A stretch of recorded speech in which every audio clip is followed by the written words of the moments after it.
నమస్తే, welcome to red TV. నేను మీ అలీ. ప్రస్తుతం మనం నెల్లూరులోని సండే మార్కెట్ పక్క వీధిలో ఉన్న ఇంటి వద్ద అయితే ఉన్నాం. గతంలో ఇక్కడ 1979లో తాయారామ బంగారయ్య మూవీ ఇక్కడ తీయడం జరిగింది. ప్రస్తుతం ఆ ఇల్లు వద్ద అయితే మనం ఉన్నాం. ఆ ఇల్లు ఎలా ఉందో ఒకసారి చూద్దాం పదండి.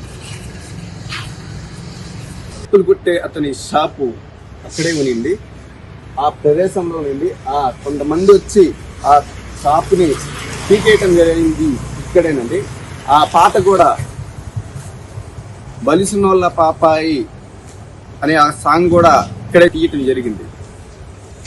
ఆ సన్నివేశంలో ఆ పై నుంచి పాపాయి నుంచి మరియు మనతో మాట్లాడడానికి ఇక్కడ ఒక పెద్ద ఆయనతో మాట్లాడదాం. సార్ చెప్పండి, ఈ తాయారమ్మ బంగారయ్య మూవీ తీసింది ఈ ఇల్లేనా? ఇదే బిల్డింగ్ అండి. ఈ వీధిలో ఉండే పెద్ద బిల్డింగ్ లో ఇది ఒకటి. ఈ బిల్డింగ్ మీద 1979లో తీశారు మూవీ. అప్పుడు ఈ బిల్డింగ్ చాలా అందంగా ఉండేది కాబట్టి వాళ్ళు కోరుకున్నారు, కాబట్టి ఇక్కడ తీశారు. ఎన్ని సన్నివేశాలు తీశారు ఇక్కడ? నాకు తెలిసినంత వరకు నేను ఒక 3-4 డేస్ చూశాను. ఎంత లెంగ్త్ తీశారు ఇక్కడ అనేది నాకు ఐడియా లేదు, కానీ 3-4 డేస్ మాత్రం కంటిన్యూస్ షూటింగ్ ఉంది. ఇక్కడ పక్కనే షూ పాలిష్ చేసే షాప్ కూడా ఒకటి ఉంది. అవును, అంటే ఆ షూటింగ్ లో భాగంగా అక్కడ ఒక హట్ వేసి దాన్ని షూ పాలిషింగ్ చేసేవాళ్ళు అక్కడ రాజుబాబు. అది గుడిసె లాంటిది వాళ్ళకి అడ్డం అని చెప్పి వాళ్ళు తీసేసేదానికి ప్రయత్నిస్తే అప్పుడు అతను ఆ పాట కూడా పాడతాడు, బలిసిన బాబాయ్, బలిసిన బాబాయ్ అని చెప్పి అది పాట ఉంది. అదన్నమాట. ఇది చాలా బాగుండేది, చాలా ప్రశాంతంగా ఉండేది. ఇప్పుడు బాగా ర్యాపిడ్ బిజినెస్ వచ్చేటప్పటికి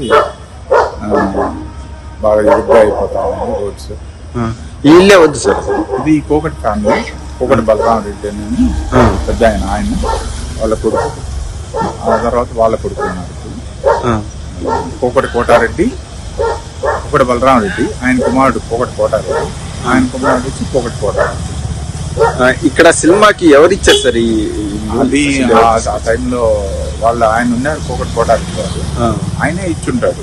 ఓకే, ఇక్కడ సినిమా షూటింగ్ జరుగుతుందంటే ఇంకా నెల్లూరు ప్రజలు మొత్తం ఇక్కడే చాలా ఇదిగా ఉండేవాళ్ళు, కంటిన్యూస్ గా చాలా మంది ఉండేవాళ్ళు. నాకు తెలిసినంత వరకు కూడా ఎక్కువ మంది పార్టిసిపేట్ చేశారు ఆ సన్నివేశాలకి. ఈ ఇల్లు హిస్టరీ ఏమైనా ఉంది? One of the good quality building అండి. దానికి వేసిన విండోస్ కానీ లోపల మొజాయిక్ చాలా బాగుంటాయి. ఆ క్వాలిటీ మనకి ఇప్పుడు ఎక్కడ ఏ బిల్డింగ్ లో కూడా కనపడదు, చాలా బాగా పెట్టారు. ఈ రోజు కూడా ఎక్కడా కూడా దానికి కనీసం సన్నని అంటే బ్రేకింగ్ కానీ అటువంటివి ఏం లేదు, చాలా అందంగా ఉంటుంది. పెయింట్ లేక ఆ రకంగా ఉంటుంది అంతే. అది ఇప్పుడు ప్రెసెంట్ ఈ రెంట్ కూడా ఇవ్వలేదు, వాళ్ళు వస్తూ పోతాను అంటే ఇయర్లీ వన్స్ ఎట్లా కాదు, వాళ్ళు ఆల్మోస్ట్ మంత్లీ వన్స్ అలా వచ్చి చూసుకుని వెళ్తుంటారు. అంటే జస్ట్ ఇక బయట అట్లా కనిపిస్తుంది, లోపల బాగానే వాళ్ళు వచ్చి ఉంటారు కదా, ఫ్యామిలీ ఉంటారు. 3 days పిచ్చిరెడ్డిపాలెం తిరునాళ్ళు జరగచ్చు రెగ్యులర్ గా. ఆ తిరునాళ్ళకి వాళ్ళు కంపల్సరీగా వస్తారు. కోదండరామ స్వామి తిరునాళ్ళు జరగదు ఒకసారి. ఆ తిరునాళ్ళు వచ్చినప్పుడు ఆల్మోస్ట్ 10 days ఉంటారు వాళ్ళు. చాలా బాగా చేస్తారు తిరునాళ్ళు. ఏళ్ళు మేజర్ ఉభయం ఉంటుంది, దానికోసం వచ్చినప్పుడు అందరు పిల్లలు అందరూ వచ్చారు. తర్వాత మళ్ళీ ఎవరైనా షార్ట్ ఫిలిమ్స్ కానీ ఎట్లా అని ఎవరైనా మళ్ళీ ఇక్కడికి వచ్చారు? యూట్యూబ్ వాళ్ళు చేశారు కానీ మూవీ వాళ్ళుగా ఎవరు నాకు తెలిసినంత వరకు ఎవరు చేయలేదు.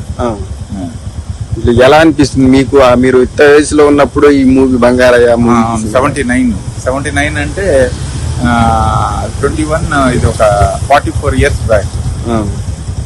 ఆ రోజులే డిఫరెంట్ గా ఉంటాయి. మామూలుగా సినిమాల్లో చూడటం ఒకటి, మామూలుగా షూటింగ్ లో చూడటం ఎలా అనిపించింది? చాలా సంతోషంగా ఉండేది. 2-3 రోజులు ఇక్కడ ఈ రకంగా కాలేజీకి వస్తా ఉన్నాను. నేను బిఆర్సీలో చదువుకున్నాను. ఆ చదువుకునేటప్పుడు షూటింగ్కి వచ్చి రావడం, ఈ దారిని చూసి 2 సేపు అక్కడ ఉంటాం, పోవటం చాలా సంతోషకరమైన విషయం. ఆ రోజు ఈ ట్రాఫిక్ కానీ ఇవన్నీ ఇంత వెహికులర్ ట్రాఫిక్ లేదు అప్పుడు, చాలా ప్రశాంతంగా ఉండేది. అది one of the most good quality area కింద లెక్క అది ఇది. అదేవిధంగా ఎవరు సినిమా ఇప్పుడు ఆ సినిమాలో నటించిన వాళ్ళు ఎవరైనా ఇట్లా నెల్లూరుకి వచ్చినప్పుడు ఇట్లా చూసేదానికి వాళ్ళ దగ్గర మనం షూటింగ్ చేస్తామని చెప్పి చూసేదానికి అది ఆ రకంగా ఎప్పుడు జరగలేదు నాకు తెలిసినంత వరకు. మేబీ నేను లేనప్పుడు ఎవరైనా వచ్చి చూసిపోయి ఉండొచ్చాం, కానీ యాక్టర్స్ ఉన్నారా, అసలు ఎంతమంది ఉన్నారు, ఎవరు ఉన్నారు అనేది కూడా మనకు తెలియదు.